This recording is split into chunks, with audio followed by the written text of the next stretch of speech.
만법귀종, 만연방아, 일념불생, 즉시볼래. 선정은 단순히 다리를 꼬고 앉아 고요히 명상하는 것이 아니라 직접 사람의 마음을 지향하여 점차 부처가 되는 탁월한 수행법이다. 달마 서방에서 전해진 이후 선종은 천년을 이어왔으며 수많은 수행자들이 선정 수행을 통해 마음의 평정과 지혜의 깨달음을 경험하였습니다. 더 나아가 근기와 힘이 뛰어난 이들은 찰나의 본심을 통달하여 생사윤회를 초월하고 최고의 보리를 증득하였습니다. 선정, 이 어떻게 이렇게 신비한 힘을 가질 수 있을까? 선정이 어떻게 평범한 사람이 세속의 번뇌 속에서도 평안하고 자유로울 수 있게 하며 나아가 열반의 경지에 이를 수 있게 하는가? 고대 선종신법에는 세 가지 큰 경지가 담겨 있다. 이 세 경지를 깨우친 자는 번잡한 세상 속에서도 내면의 평정을 유지할 수 있을 뿐만 아니라 어느 한순간에 마음의 족쇄를 뚫고 본래의 근원으로 돌아갈 수 있다. 과연 어떤 경지에 이르러야만 선정이 보통의 심령 정련에서 깨달음으로 향하는 황금 열쇠로 승화될 수 있을까? 송산 정상, 천년 고찰 소림사는 아침 햇살 속에서 더욱 장엄하게 빛난다.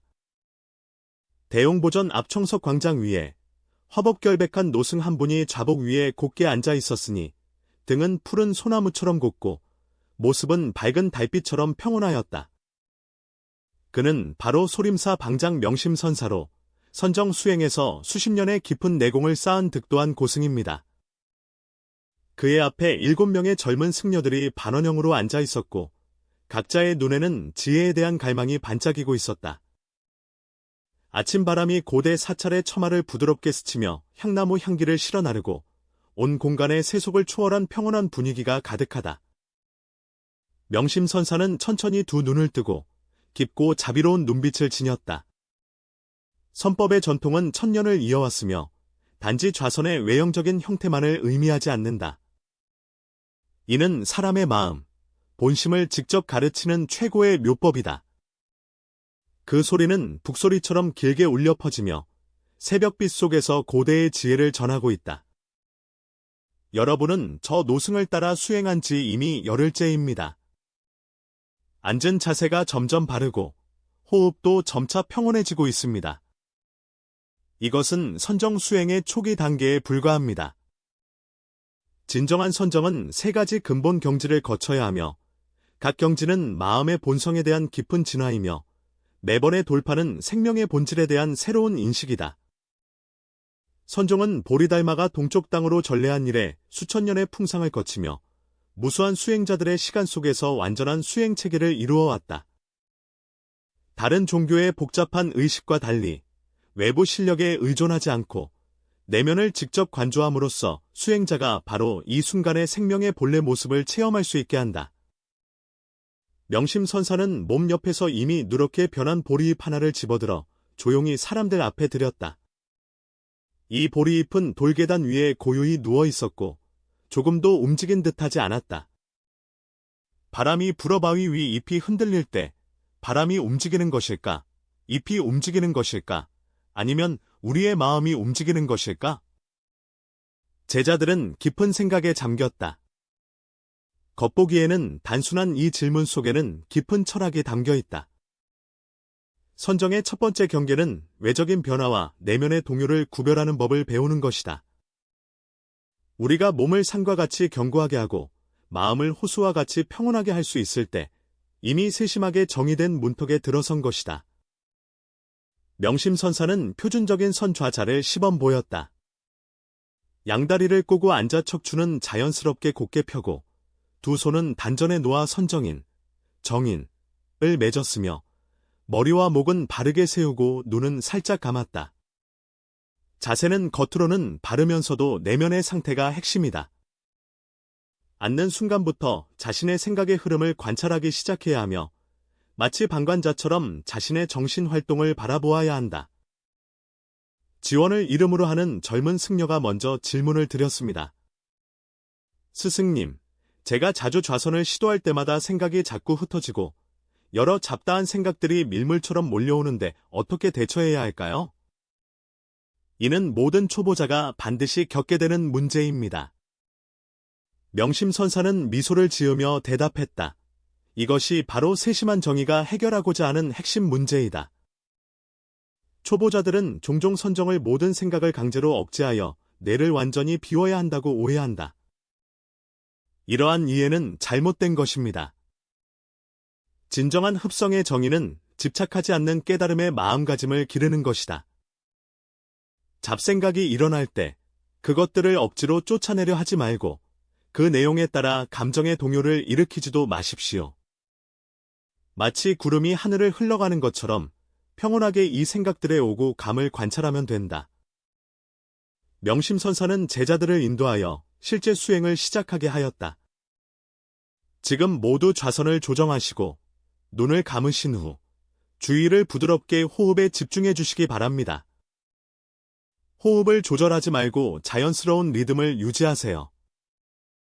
마음이 다른 생각으로 흩어졌음을 알게 되면 부드럽게 그것을 숨쉬기로 다시 끌어당기세요.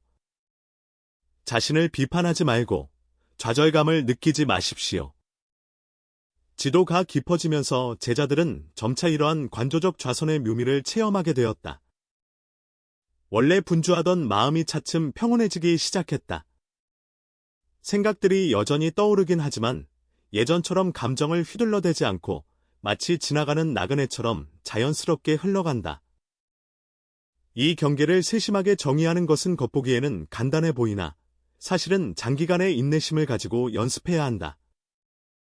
현대인의 생활 속도가 너무 빠르기 때문에 뇌는 이미 고속으로 작동하는 데 익숙해져 있습니다. 갑자기 느려져서 자신을 관찰하라고 하면 반드시 적응 과정이 있을 수밖에 없습니다. 명심선사는 계속해서 말씀하시길, 그러나 이 과정 자체가 하나의 치유이며 그것은 우리가 일상생활의 관성 패턴에서 잠시 벗어나 다시 삶에 대한 주도권을 얻을 수 있게 한다고 하셨습니다. 제자들이 정성을 다한 수행에서 점차 경지에 들어설 때 명심선사는 계속 깊이 파고들어 좌선의 두 번째 경지인 일념불생에 더욱 미묘하고 심오하게 들어갔다. 이는 뇌가 완전히 활동을 멈춘다는 뜻이 아니라 생각에 이끌려 다니는 상태를 초월하여 마음이 밝은 거울과 같이 맑고 명료한 깨달음의 상태에 도달함을 의미한다. 한 제자 해등이 의심스러운 마음으로 물었다. 석존이시여, 수행하는 중에 저는 자주 갈등을 느낍니다. 한편으로는 어떤 생각에도 집착하지 말아야 함을 알면서도 다른 한편으로는 집착하지 말아야 한다는 그 개념 자체에 집착하고 있음을 발견합니다. 이것도 혹시 망념에 해당합니까? 이 문제는 수행의 핵심을 묻고 있습니다. 명심존자는 잠시 고개를 끄덕이며 말했다. 이것은 매우 깊이 있는 문제로 내 수행이 더욱 미세한 경지에 이르렀음을 보여준다. 실제로 초심자들은 종종 이런 악순환에 빠지게 됩니다. 생각으로 생각에 맞서고 집착으로 집착에 맞서는 것입니다. 한 생각도 일어나지 않는다는 진정한 의미는 모든 심리적 활동을 없애는 것이 아니라 생각 뒤에 항상 변하지 않는 깨달음의 본체가 있음을 인식하는 것이다. 하늘은 맑은 날이든 흐린 날이든 구름이 지나가든 지나가지 않든 항상 그 자리에 있듯이 본래의 의식 또한 결코 변하지 않는다. 어떤 생각과 감정이 그 속에서 흐르고 있더라도 그것 자체는 청정하고 번뇌에 물들지 않았다. 명심선사가 먼 산을 가리키며 말했다. 저 산봉우리를 보라. 산꼭대기의 구름과 안개는 때로 모였다 흩어지지만 산봉우리 자체는 단단히 움직이지 않는다. 수행하여 한 생각도 일어나지 않는 경지에 이른다는 것은 바로 내면에 움직이지 않는 마음의 산이 있음을 깨닫는 것이다. 생각과 감정은 산꼭대기의 구름 안개와 같아서 오고 가지만 산봉우리의 본성에는 영향을 미치지 않는다. 제자들이 이 경지를 더 잘 이해할 수 있도록 명심선사는 그들을 이끌어 특별한 관수 수행을 진행했다. 지금부터는 모두 계속해서 앉은 자세를 유지해 주세요. 단 이번에는 호흡에 집중하지 말고 관찰하는 관찰자 그 자체를 관찰하려고 시도해 보세요.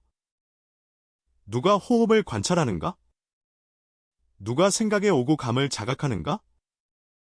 자각하는 그 나를 찾아보라. 이 수행 방법은 마음의 본성을 직접 겨냥하며 단순한 관습보다 훨씬 심오하다. 제자들은 이러한 내관 수행 속에서 점차 깨닫게 되었다. 어떠한 방식으로 찾아도 고정된 관찰자를 찾을 수 없으며 오직 순수한 알아차림 상태만이 존재한다는 것을. 해등은 이번 수행에서 획기적인 깨달음을 얻었다. 그녀는 무언가를 통제하거나 변화시키려 하지 않을 때 내면이 이전과는 다른 전례 없는 평온함과 맑음을 드러낸다는 것을 발견했다. 평소 그녀를 괴롭히던 잡념들이 여전히 나타나지만 그것들은 물 표면의 잔물결처럼 물밑의 고요함을 더 이상 어지럽히지 못했다. 일심, 일념, 이 일어나지 않는 것은 억압된 상태가 아니라 극도의 이완과 자연스러운 상태이다. 명심선사는 제자들의 변화를 바라보며 만족스럽게 말했다. 여러분이 더 이상 특별한 경지에 도달하려 애쓰지 않고 더 이상 특별한 사람이 되려 시도하지 않을 때 본래의 청정한 본성이 자연스럽게 드러나게 될 것이다. 이는 탁한 물거울이 자연스럽게 맑아지는 것과 같아 새로운 본성의 청정함은 우리가 만들어낼 필요가 없고 단지 휘저음을 멈추기만 하면 된다. 제자들이 일념불생의 미묘한 체험에 잠겨 있을 때 멀리서 가벼운 발걸음 소리가 들려왔다. 한 노련한 도인이 천천히 걸어오는데 그가 바로 소림사의 덕망 높은 주석 스님 공명 장로였다. 스님들은 이를 보고 모두 일어나 공경의 예를 표했다. 공명 장로는 미소를 지으며 손을 흔들어 모두에게 자리에 앉으라고 했고 이어 명심선사에게 말하기를 보아하니 너는 이미 이전 두 경계를 매우 철저히 전해주었구나 하였다. 제자들의 기질에 뚜렷한 변화가 나타나 눈빛에는 더욱 맑고 안정된 기운이 더해졌다. 명심선사께서 공경히 대답하시되 제자는 다만 조사의 전통을 따라 세심하게 정의한 것과 일념불생의 요점을 천박하게 개설하였을 뿐이나 제3경계는 중대하여 감히 함부로 관여하지 못하오니라. 공명장로의 눈빛은 등불처럼 빛나며 좌중에 앉아있는 제자들을 두루 살폈다. 선정의 세 경계 중 첫 두 경계는 마음을 조율하는 방법에 불과하여 수행의 기초를 닦는 것이고 세 번째 경계가 바로 진정한 해탈의 문이다.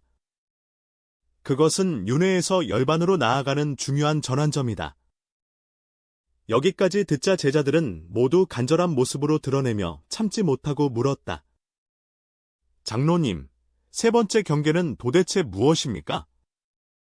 왜 그렇게 신비롭고 중요한가요? 공명 장로는 잠시 숙고한 후 천천히 입을 열었다. 세 번째 경지는 본심현전, 본심현전이라 하며 명심견성, 명심견성이라고도 부를 수 있다. 만약 첫 두 경계가 마음의 때를 청소하는 것이라면 세 번째 경계는 마음의 본래 얼굴을 알아차리는 것이다. 이것은 더 이상 수행의 상태가 아니라 생명의 진리에 대한 철저한 깨달음이다. 그러나 공명장로의 관점은 완전히 달라졌다. 이 경지는 노력으로 닿을 수 있는 곳이 아니며 그는 철저한 내려놓음과 완전한 신뢰가 필요하다고 보았다. 많은 수행자들이 평생 동안 첫 번째와 두 번째 경계에 머무르는데 그 이유는 여전히 무언가를 얻고자 하는 마음을 가지고 있기 때문이다. 그러나 세 번째 경계에서는 그 얻고자 하는 마음조차도 내려놓아야 한다.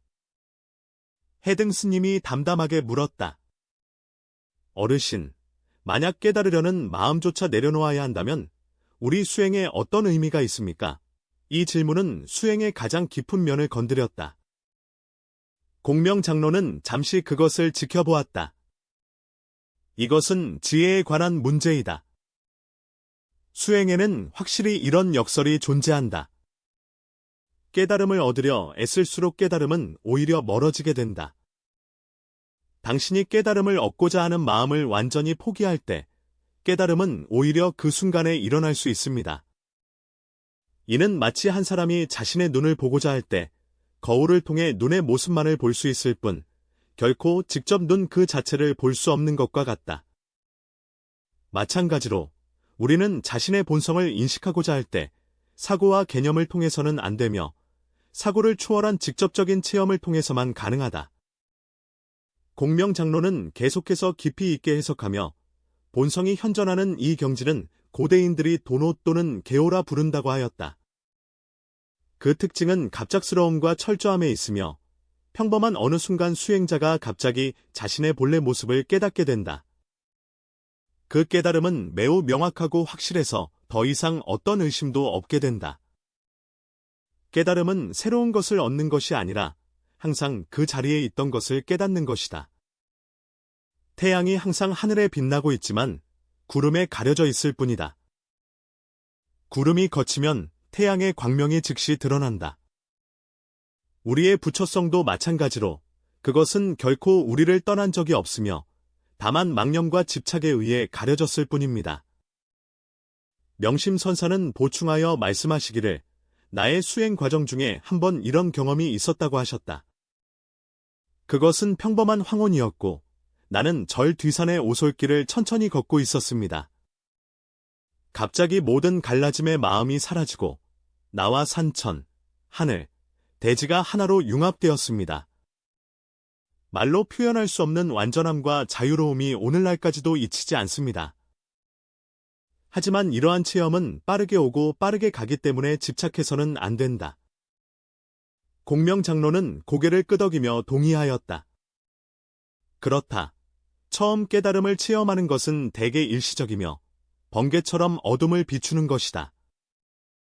진정한 성취는 이러한 체험을 바탕으로 지속적으로 심화되어야 하며 이 깨달음이 단지 일시적인 고점 경험이 아니라 안정된 생활 상태가 되도록 해야 한다. 지원하여 도를 묻다니 그렇다면 이러한 경지에 이르는 데 도움이 되는 방법이 있을까요? 공명장로는 고개를 저으며 말한다. 이것이 바로 제3경지의 미묘한 점이니 어떤 기교나 방법으로도 얻을 수 없다. 깨달음을 이루려는 모든 시도는 그 자체로 깨달음의 장애가 된다. 너는 오직 첫 번째와 두 번째 경지의 수행만 잘 할 수 있으며 그 후에는 완전히 신뢰하고 내려놓아 자연스러운 깨달음이 스스로 나타나도록 해야 한다. 하지만 공명장로의 화풍이 일순간 바뀌어 비록 강요할 수는 없지만 유리한 조건을 만들 수 있다. 지속적인 선정 수행, 청정한 생활 방식, 자비로운 마음가짐, 진리에 대한 갈망, 이 모든 것이 유익하다. 더 중요한 것은 어떤 갈망도 없이 꽃이 자연스럽게 피어나듯이 깨달음이 자연스럽게 이루어지도록 마음가짐을 기르는 것이다. 제자들에게 보다 실질적인 지침을 제공하기 위해 명심선사와 공명장로는 수행 중에 발생할 수 있는 다양한 문제들에 대해 상세하게 답변하기 시작하였다. 정성껏 정의하는 단계에서 명심선사는 가장 흔한 장애물이 조급함과 기대임을 말하였다. 현대인은 즉각적인 효과에 익숙해져 있지만 참선 수련은 꾸준하고 오랜 인내를 필요로 합니다. 매일 단 10분만이라도 꾸준히 좌선하는 것이 가끔 오래 좌선하는 것보다 낫다. 해등이 물었다. 스승님, 저는 좌선할 때 자주 다리 저림이나 등 통증과 같은 여러 신체 불편을 겪는데 이럴 때 어떻게 해야 하나요? 신체의 불편은 초기에는 정상적인 현상입니다. 명심선사가 답하길, 이것은 내가 평소에 이런 정좌 수련이 부족하다는 것을 의미한다. 자세를 적절히 조정할 수 있으나 약간의 불편함 때문에 자주 자세를 바꾸지 말아야 합니다. 고통 속에서도 깨어있음을 유지하는 법을 배우는 것 자체가 훌륭한 수행이다. 마음이 깨어있음에 머물 수 있을 때 몸의 감각에 대한 민감도는 자연스럽게 줄어든다. 공명장로는 덧붙여 말하기를 더 깊은 차원에서 보면 몸의 불편함은 종종 내면의 불안을 반영한다고 하셨다. 마음이 진정으로 안정되면 몸도 자연스럽게 이완되므로 몸을 조절하는 데 지나치게 집중하지 말고 마음의 상태를 관찰하는 데 전념해야 한다. 일념이 일어나지 않는 단계의 수행에 대해 공명장로는 몇 가지 핵심적인 지침을 제공하였다. 이 단계의 핵심은 맞이하지도 거부하지도 않는 법을 배우는 것이다. 생각이 떠오르면 그것을 맞이하지 말고 생각이 사라져도 그것을 붙잡지 말아야 한다. 어떠한 내면의 현상에 대해서도 선악을 판단하지 않는 평등심을 유지하라. 때때로 수행자는 한 생각도 일어나지 않는 상태가 마치 나무 인형처럼 아무 생각도 하지 않고 아무것도 하지 않는 상태라고 오해하기도 한다. 사실 정반대입니다. 진정한 일념불생은 가장 큰 생동감과 자유로움입니다. 마음이 더 이상 생각에 얽매이지 않을 때 반응은 더욱 민첩해지고 행동은 더욱 효과적이며 삶은 더욱 조화로워진다. 선당에서의 좌선 수행 외에도 명심선사는 특히 강조하였다. 참된 선정 수행은 선당 안에서만 이루어지는 것이 아니라 이 깨달음을 일상생활의 모든 세부 속으로 가져가는 것임을.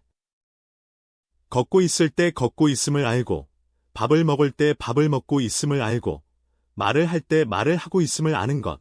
이것이 바로 생활선, 생활 속에서 수행하는 선이다. 공명 장로께서는 구체적인 생활 수행 방법을 나누어 주셨습니다. 예를 들어, 사람과 대화할 때는 항상 자각을 유지하려고 노력하세요. 자신의 말이 자비에서 나오는지 아니면 자아에서 나오는지를 관찰하라. 자신이 진정으로 경청하고 있는지 아니면 반박을 준비하고 있는지 관찰하라.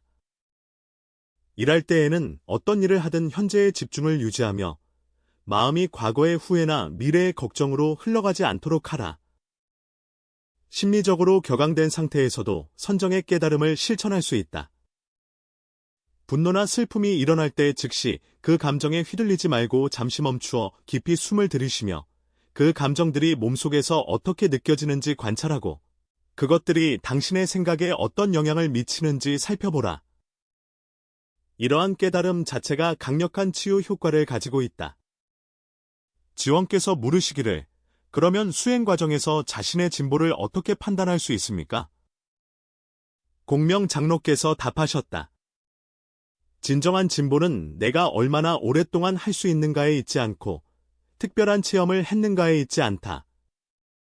오직 일상생활에서 내가 더욱 평온하고 지혜로우며 자비로운가를 보는 것이다. 수행이 당신을 더 너그럽게 하고 번뇌를 줄이며 더 자비롭게 만든다면 그것이 진정한 진보입니다.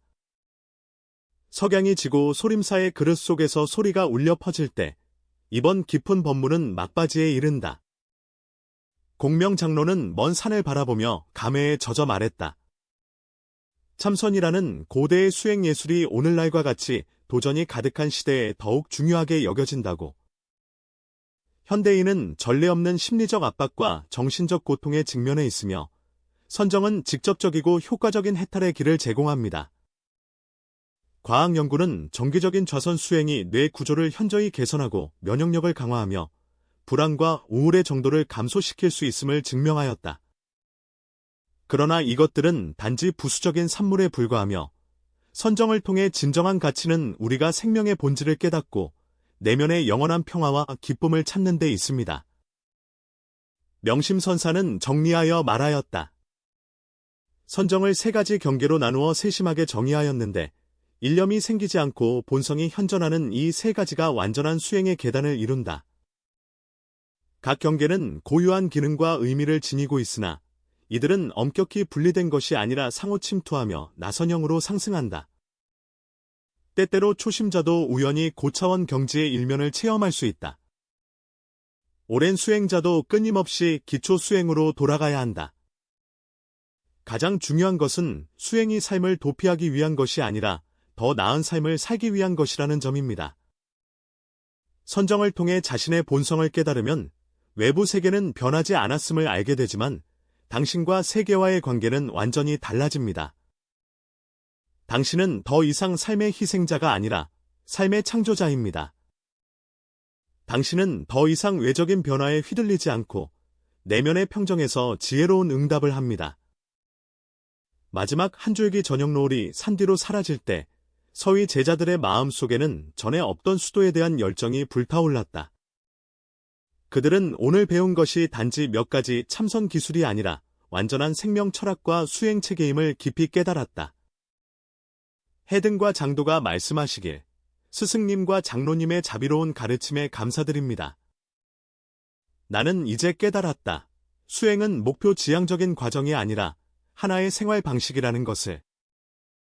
매 순간의 깨어있음과 매번의 내려놓음이 해탈로 나아가는 길입니다. 지원을 매우 깊이 느꼈다. 예전에 나는 항상 빠르게 어떤 경지에 도달하고 싶어 했지만 지금은 이런 조급한 마음이 오히려 가장 큰 장애임을 깨달았다. 진정한 수행에는 끊임없이 부드럽게 인내하는 것이 필요하다. 공명 장로는 자비로운 눈길로 이 젊은 수행자들을 바라보았다. 기억하라. 수행의 길에는 끝이 없으며 모든 걸음이 곧 목적지다. 항상 어디에 도달하려고만 생각하지 말고 수행 그 자체의 과정을 즐기는 법을 배워야 합니다. 매번 숨 쉴 때마다 기쁨을 발견하고 매 순간마다 완전을 깨달을 때 당신은 이미 깨달음의 길에 들어선 것입니다. 밤이 내려앉자 고찰에서는 울려 퍼지는 고요한 연불 소리가 들려왔다.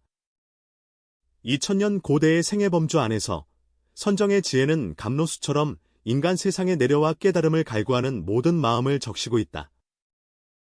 이 고대의 수행 방법들은 새로운 시대에도 사람들을 내면의 빛과 자유로 인도할 것이다. 수행의 길은 아마도 길고 험할지라도 한 걸음 한 걸음이 더 깊은 평화와 지혜로 나아간다. 고덕께서 말씀하셨듯이 길이 멀어도 걷다 보면 이르고 일이 어려워도 행하면 반드시 이루어진다. 이 변화와 도전으로 가득한 세상에서 선정의 새 경지는 꺼지지 않는 등불을 제공하여 우리를 본래 청정하고 본래 구족한 마음의 고향으로 돌아가는 길을 밝히고 있다.